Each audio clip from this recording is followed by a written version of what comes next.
नमस्कार. तुम्ही पाहत आहात सम्यक क्रांती यूट्यूब चॅनल माधव गायकवाड. बंधू आणि भगिनींनो, आपला महाराष्ट्र नानाविध कलांनी समृद्ध आहे.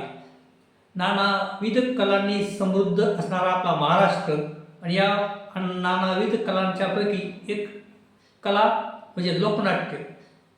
आणि या लोकनाट्य आणि त्याही पुढे जाऊन लोकनाट्य तमाशा, म्हणजे या महाराष्ट्रामध्ये लोकनाट्य तमाशा अत्यंत पूर्वीच्या काळी म्हणजे 40, 45, 50 वर्षापूर्वी या लोकनाट्य तमाशा मंडळाला फार मोठा त्यांचा चाहता वर्ग होता.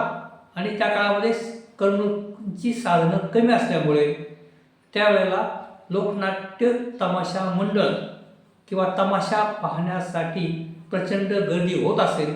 म्हणजे मुंबई प्रांत असेल किंवा मराठवाडा असेल किंवा पश्चिम महाराष्ट्र असेल किंवा खानदेश असेल, या भागांमध्ये लोकनाट्य तमाशा पाहण्यासाठी प्रचंड गर्दी होत असेल.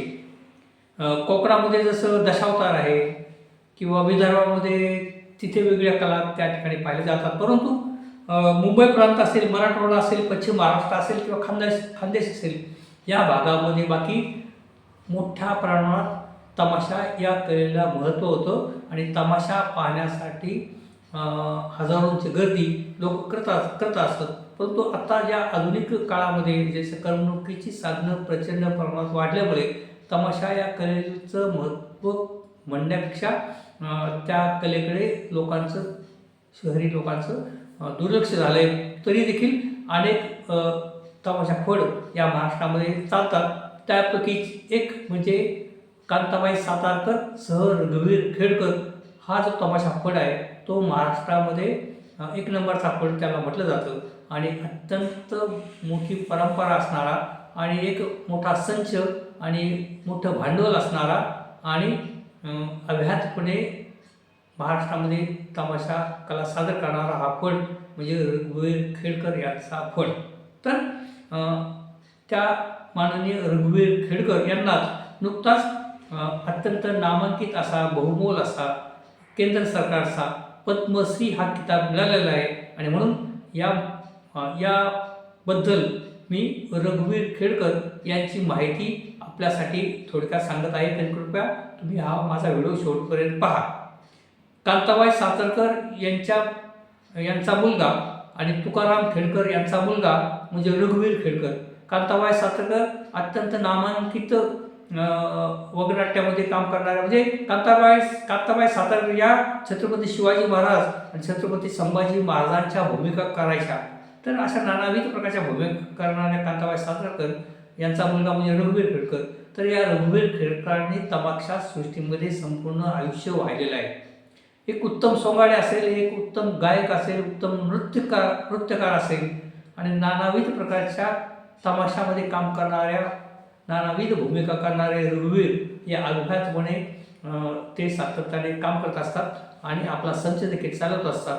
त्यांच्या पडामध्ये जवळजवळ 150 ते 200 लोक आहेत. एवढ्या लोकांचं ते पोट भरतात. ग्रामीण महाराष्ट्रातील असणाऱ्या गोरगरीब जे फार त्यांचं शिक्षण नाही पण तर हुन्नरी कलाकार आहेत, अशा हुन्नरी कलाकारांना, ग्रामीण भागातल्या कलाकारांना सोबत घेऊन त्यांचं पोट भरत असतानाच ही तमाशा जी कला आहे ती जिवंत ठेवण्याचं काम रघुवीर खेडकर यांनी केलेलं आहे.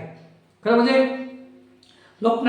ह्या लोकनाट्याची परंपरा फार मोठी आहे. म्हणजे अगदी माधव नगरकर असतील, वसंत बापट असतील, दादा कोंडके असतील किंवा दादू इंदुरकर असतील, शाहीर साबळे असतील, या मंडळांनी लोकनाट्याच्या माध्यमातून समाजामध्ये असणारे प्रश्न लोकांच्या पुढे मांडलेले आहेत. आणि सामाजिक प्रश्नांच्या भाष्य, सामाजिक प्रश्नांवर भाष्य करणारी लोकनाट्य निर्माण केली त्या मंडळींनी. आणि या लोकनाट्यांच्यामध्ये काही प्रमाणात काम केलं आहे ते कांताबाई सातारकर यांनी. आणि या कांताबाई सातारकरांचा जो मुलगा रघुवीर, हे रघुवीर यांचा जन्म झाला त्या वेळेला म्हणजे रघुवीर 5 दिवसाचे असतानाच हे रंगमंचावर आलेले आहेत. म्हणजे माननीय रघुवीर यांनी त्यांचं त्यांचं 5 दिवसाचा जन्म झालेला आहे तेव्हापासून ते या रंगमंचावर काम करत आहेत. त्याचं असं झालं की माधव नगरकर यांनी एक अत्यंत त्या काळामध्ये अत्यंत एक मोठं लोकनाट्य निर्माण केलं होतं. वसंत बापट वगैरे याच्या सर्व सहकार्यांच्या माध्यमातून. आणि माधव नगरकर यांच्या त्या लोकनाट्यामध्ये एका महिलेचं लहान बाळ त्यांना दाखवायचं होतं. आणि त्या त्या लहान बाळ जे महिलेचं पात्र होतं आणि जी त्या लोकनाट्याची संहिता होती, त्या संहितेमध्ये त्या रंगमंचावर त्यांना एक छोटं लहान बाळ दाखवायचं, नुकतंच जन्मलेलं बाळ दाखवायचं होतं. तर ते बाळ दाखवत असताना काय करायचं, बाहुली दाखवायची की काय करायचं, अभिनय कशा पद्धतीने करणार ती महिला कलाकार. तर त्या ठिकाणी असं लक्षात आलं की कांताबाई सातारकर नुकत्याच बाळंतीण झालेले आहेत आणि त्यांना 5 दिवसाचं बाळ झालेलं आहे. त्या बाळाला आपण प्रत्यक्ष दाखवलं तर अशी भूमिका कांताबाईंच्या समोर मांडली माधव नगरकरांनी आणि कांताबाईंनी देखील संमती दिली. आणि ते 5 दिवसाचं बाळ त्या रंगमंचावर त्यावेळेला त्या महिला कलाकारांच्या माध्यमातून त्या ठिकाणी दाखवलं. आणि म्हणून त्या 5 दिवसाच्या रंगमंचावर येण्यापासून तर आतापर्यंत त्यांनी अनेक वर्ष सातत्याने ते या तमाशा सृष्टीमध्ये काम करत असतात, तमाशाची सेवा करत असतात, लोककलेची सेवा करत असतात. आणि म्हणूनच केंद्र सरकारने त्यांना बहुमोल असा पद्मश्री किताब दिलेला आहे. अनेक अपयशांना सामोरं जात असताना हा संच त्यांनी बंद पडू दिला नाही, तमाशा पुढे त्यांनी बंद पडू दिला नाही. अनेक नानाविध प्रकारची संकटे त्याच्यावर आली. त्यांचे मामा भाजले गेले, तमाशाच्या एका फटाकड्याच्या आगी लागल्याच्या याच्यामध्ये त्यांच्या पत्नी वाढल्या गेल्या. म्हणजे अनेक अनेक अनेक अनेक प्रश्नांना सामोरं जात जात जात त्यांनी बाकी ही तमाशा सृष्टी त्यांचा जो संच आहे तो तमाशा फड आहे तो अभ्यासपणे चालू ठेवलेला आहे. आणि उत्तम नृत्य करणारे, उत्तम सोंगाड्या आणि उत्तम गायक आणि उत्तम संगीतकार म्हणून संपूर्ण महाराष्ट्रात हे सुपरिचित आहेत. एक 40-45 वर्षापूर्वी पश्चिम महाराष्ट्र असेल, मराठवाडा असेल किंवा खानदेश असेल किंवा मुंबई प्रांत असेल, त्या काळातील तरुणांचे ते हिरो होते. आणि म्हणजे हजारोची जनता त्यांना पाहण्यासाठी येत असेल. मुंबई प्रांतामध्ये खरं म्हणजे गिरणी कामगार असतील, माथाडी कामगार असतील, कष्टकरी लोक असतील, त्यावेळेला करमणुकीची साधनं नव्हती. ते मुंबईमध्ये लालबाग असेल, राणीचा बाग असेल किंवा धोबी तलाव असेल, तिथे जे असणारे थिएटर असतील, त्या थिएटरमध्ये लोक तमाशा पाहायला जात असेल. त्यावेळेला पठेबापूराव असतील किंवा त्या काळचे नामांकित फळमालक असतील, ते त्या म्हणजे त्या थिएटरमध्ये तमाशा होत असतील. काळा चौकी असेल, या ठिकाणी मोठ्या प्रमाणात गिरणी कामगार राहत असतात आणि कष्टकऱ्यांना करमणुकीचे साधन म्हणून तमाशा असेल. आणि या तमाशा पाहण्यासाठी त्या काळामध्ये प्रचंड गर्दी होत असेल. आणि त्या काळामध्ये हे त्या काळातील त्या लोकांचे हिरो होते रघुवीर खेडकर, मास्टर रघुवीर खेडकर असं त्यांना म्हणत असतात. आणि पुढे तुकाराम खेडकरांच्या नंतर कांताबाई सातारकरने त्यांनी त्यांच्या मुलाचं नाव दिलं कांताबाई सातारकर सह रघुवीर खेडकर. हा जो तमाशा आहे तो आजही लोकप्रिय आहे आणि अव्याहतपणे तमाशा ते चालवत असतात आणि शेकडो लोकांचं ते पोट भरतात.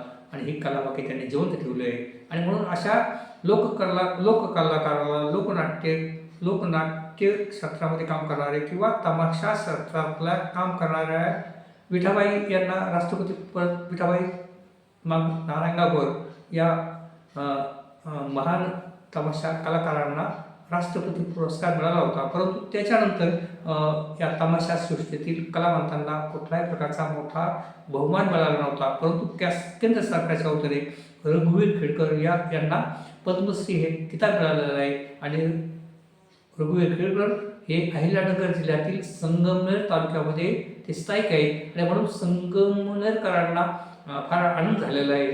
आणि अहमदनगर जिल्हा किंवा अहिल्यानगर जिल्हा असेल या क्षेत्रातील सर्व मंडळींना आनंद झाला आहे. आणि नुकताच त्याचा सत्कार देखील केला आहे बाळासाहेब थोरात साहेबांनी. तर अशा पद्धतीचं तमाशा सृष्टीतील कलावंतांचा बहुमान हा केंद्र सरकारच्या वतीने झालेला आहे. आणि एक अव्याहतपणे काम करणारे तमाशा सृष्टीमध्ये काम करणारे रघुवीर खेडकर हे उत्तम कलाकार आहेत, हे उत्तम अभिनय करणारे आहेत, उत्तम ते नृत्य करणारे कलाकार आहेत आणि उत्तम ते सोंगाड्या देखील आहेत.